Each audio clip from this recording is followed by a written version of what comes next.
ইসলাম ধর্মে সেটার কোনো অস্তিত্ব নেই।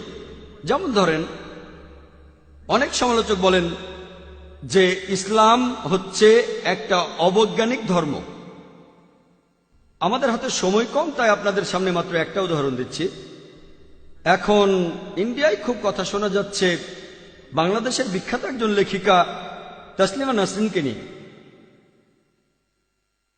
তিনি বলেছেন যে কোরআনে নাকি বলা হয়েছে যে সূর্য পৃথিবীর চারপাশে প্রদক্ষিণ করে, আর এরকম কাল্পনিক বইয়ে বিশ্বাস করলে মুসলিমরা কিভাবে সামনের দিকে এগোবে।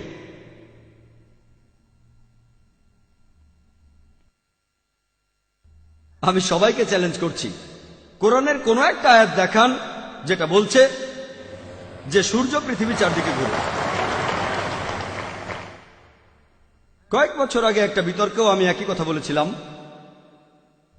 বোম্বের জার্নালিস্টদের ইউনিয়নে। উনি এখানে যেটা বলছেন আমিও আগে বলেছি, পবিত্র কোরআনে সূরা আম্বিয়ার 33 নম্বর আয়াতে উল্লেখ করা হয়েছে, হুয়াল্লাযী খালাকাল লাইলা নাহারা, আল্লাহ তাআলা সৃষ্টি করেছেন রাত এবং দিন, ওয়া শামসা ওয়াল কামার, সূর্য এবং চাঁদ, কুল্লুন ফি ফালাকি ইয়াসবাহুন, প্রত্যেকে নিজ নিজ কক্ষপথে বিচরণ করে। তাহলে কোরআন এখানে বলছে যে সূর্য প্রদক্ষিণ করে, গতিশীল। কোথাও এমন কথা বলা হয়নি যে সূর্য পৃথিবীর চারপাশে প্রদক্ষিণ করে। তিনি আসলে এভাবে বুঝেছেন, ব্যাখ্যাটা তার নিজের। এই আয়াতে পৃথিবী শব্দটা উচ্চারণ হয়নি।